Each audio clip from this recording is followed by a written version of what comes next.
سب دیکھنے اور سننے والوں کی خدمت میں محبت بھرا سلام۔ عرفان احمد خان صاحب ہمارے ساتھ ہے، اور حالات یہ ہے کہ اس وقت جو میڈیا رپورٹ ہے وہ یہ ہے کہ ٹرمپ بہت پریشان ہے، ایران پر حملہ بھی کرنا چاہتا ہے، مگر شاید کس چیز کا خوف ہے؟ خان صاحب کس چیز کا خوف ہے؟ وہاں پہ تو 150 طیارے لگا دیے اس نے، اور اب ڈر اس چیز کا کہ کہیں ایران کے پاس کوئی ایٹم شیٹم نہ ہے، وہ چلا ہی نہ دے کہیں۔ نہیں، ایٹم چلانا اتنا آسان نہیں ہوتا،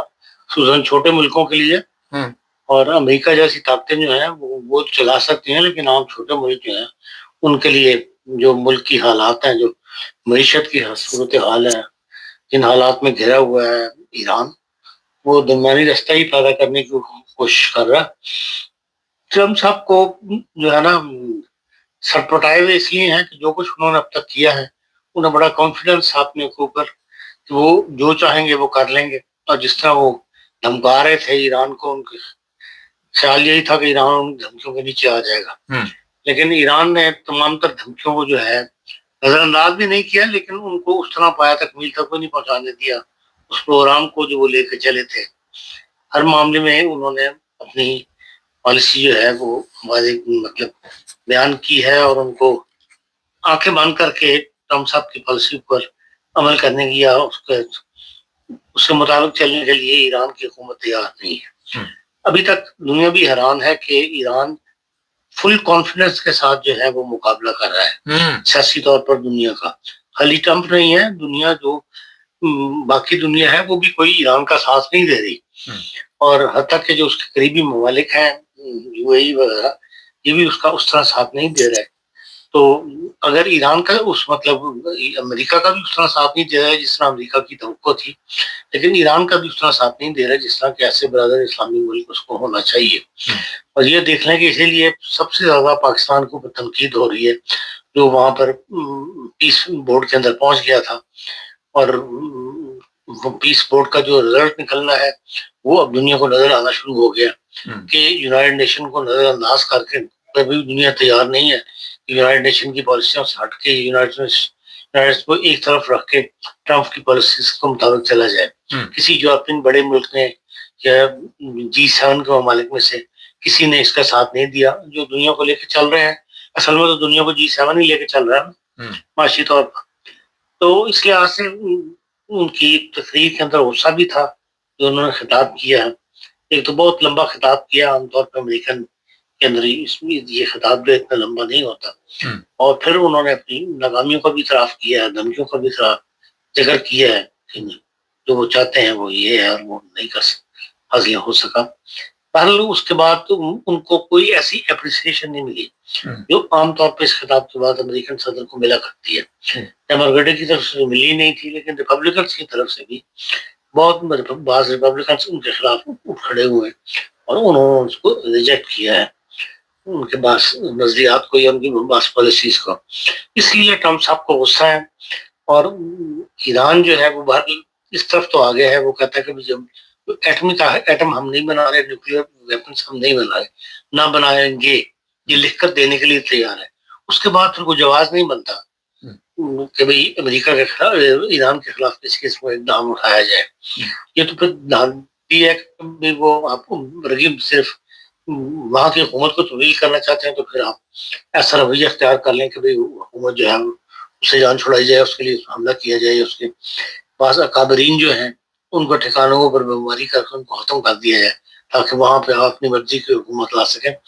جو مین جواز بنایا گیا تھا وہ تو بہرحال ختم ہو گیا ہے، اس کے لیے ایران ہر قسم کی گفت و شنید کے لیے تیار ہے اور دنیا کو لکھ کے دینے کے لیے تیار ہے کہ ہم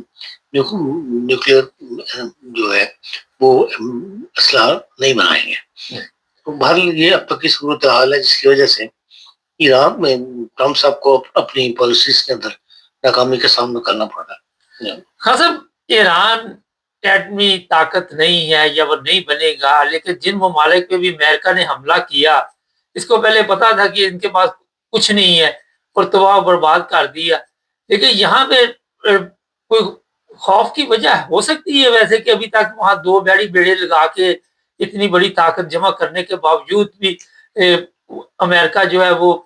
ڈر رہا ہے, خوف میں ہے کہ کہیں اسرائیل کو تباہی کی طرف نہ لے جائے ایران, یا کوئی اور وہاں پہ عرب کنٹریوں پہ حملہ نہ کر دے. نہیں, اس میں خوف والی بات نہیں ہے, وہ تو صرف اس کو پریشرائز کرنے کے لیے یہ تمام اقدامات پہلے دن سے اٹھا رہا ہے. اور آپ ہی کے پروگرام میں پہلے دن سے میں کہہ رہا ہوں اس طرح حملہ نہیں ہوگا. یہ سب جو موومنٹ آپ کو نظر آ رہی ہے یہ اس کو انڈر پریشر لانے کے لیے ایران کی حکومت کو کیا جا رہا ہے. آخر میں اگر ان کے بس نہیں چلے گا تو پھر انہوں نے بہانا یہی بنانا ہے کہ جی ایران کو مطلب اسرائیل کو خطرہ تھا ایران سے, جیسے اب وہ کہہ رہے ہیں کہ ایران ایسے ہتھیار بنا رہے ہیں جو امریکہ تک پہنچ سکتے ہیں اور امریکہ بھی اس سے محفوظ نہیں ہے. یہ سب بہانے ہیں اپنا آخری حربہ استعمال کرنے کے لیے, اپنی جو ناکامی ہوگی اس کو دنیا کے سامنے چھپانے کے لیے کہ بھئی دنیا یہ نہ کہے کہ ہم نے اتنے مہینے لگا دیے اور آخر میں رزلٹ جو ہے وہ کبھی نہ نکلا. تو اس کے لیے وہ جو کوئی اقدام ہے جس نے اٹھانا ہوگا وہ جو بھی اٹھائے گا وہ فوری اقدام ہوگا اور چند گھنٹوں کا اقدام ہوگا جیسے کہ اس نے پہلے کیا ہے,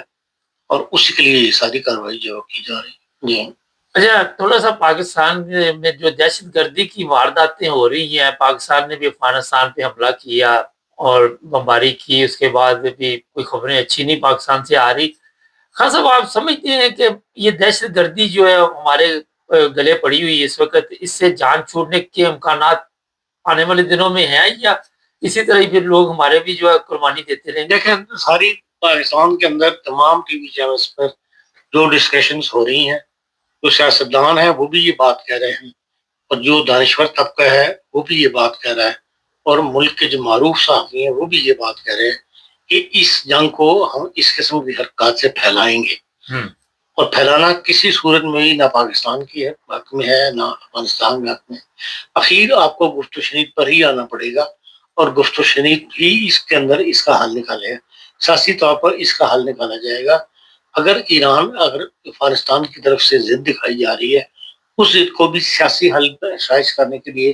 ادھر ادھر سے اس کو پریشرائز کیا جائے تاکہ وہ گفت و شنید کی میز پر آئے, اور کوئی بیچ میں ضامن بن کے جو ہے وہ ایسی فیصلہ کروا دے جس طرح کہ پہلے قطر نے کروایا ہے, کو کامیابی حاصل نہیں ہوئی, اس کے باوجود خلاف ورزیاں ہوئی.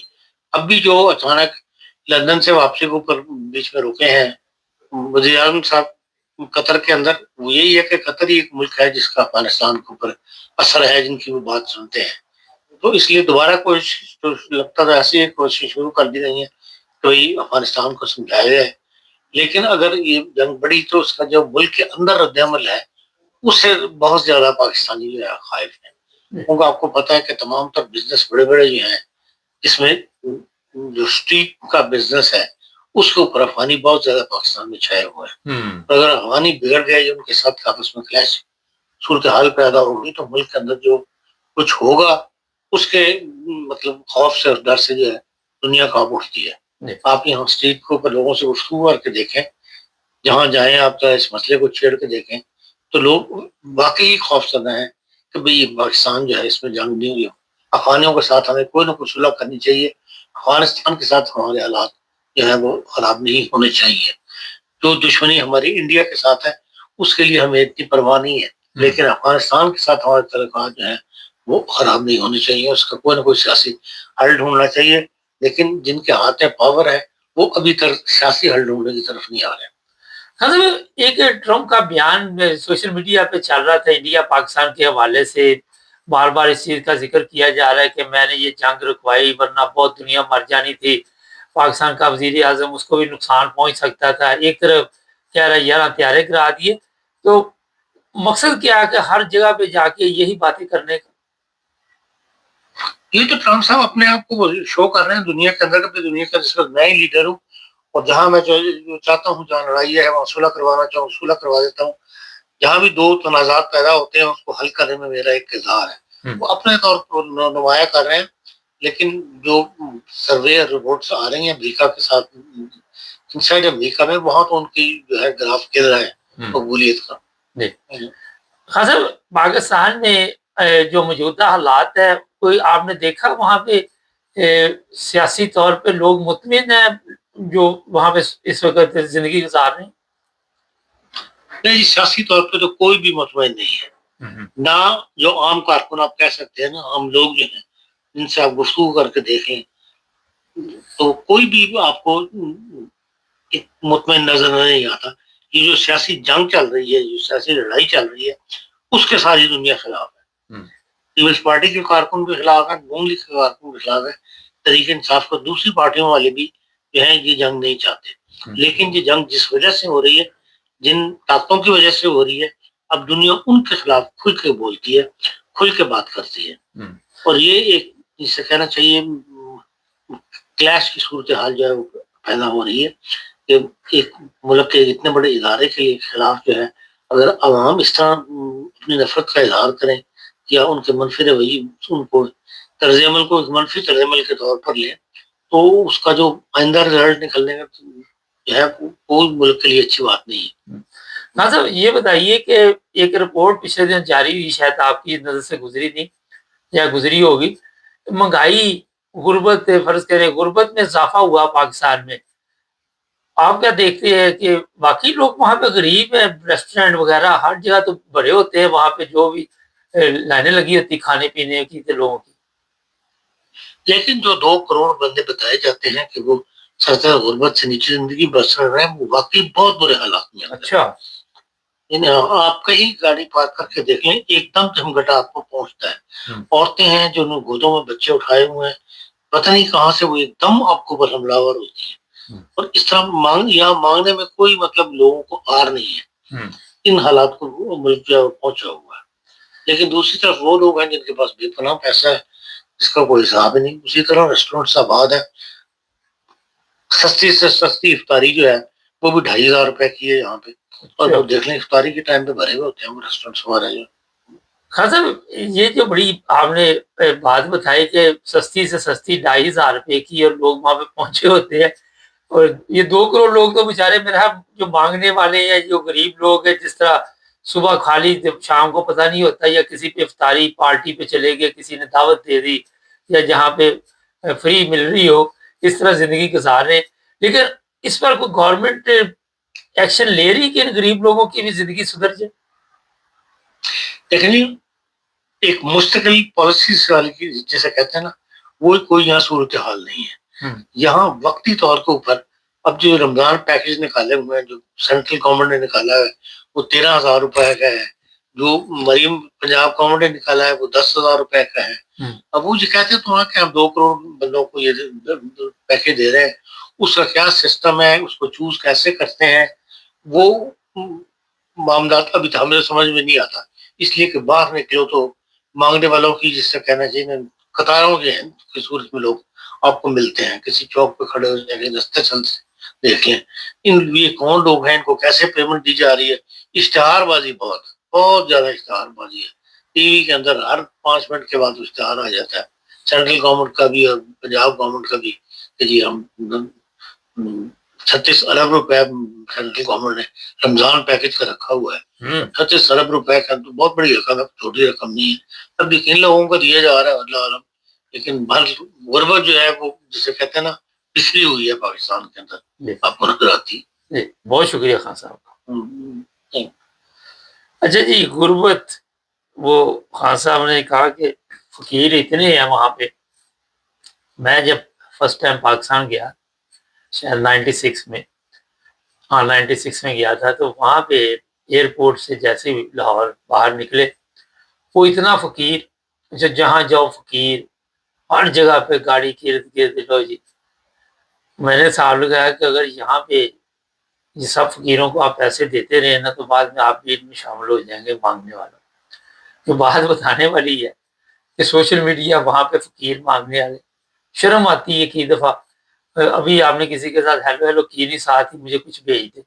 بس صبح کا کھایا کچھ نہیں, شام کا کچھ نہیں کھایا, اس کے علاوہ آپ کو کوئی چیز نہیں ملی. ابھی کئی ایسی باتیں ہیں جو پاکستان میں اس وقت اشتہار بازی کے حوالے سے,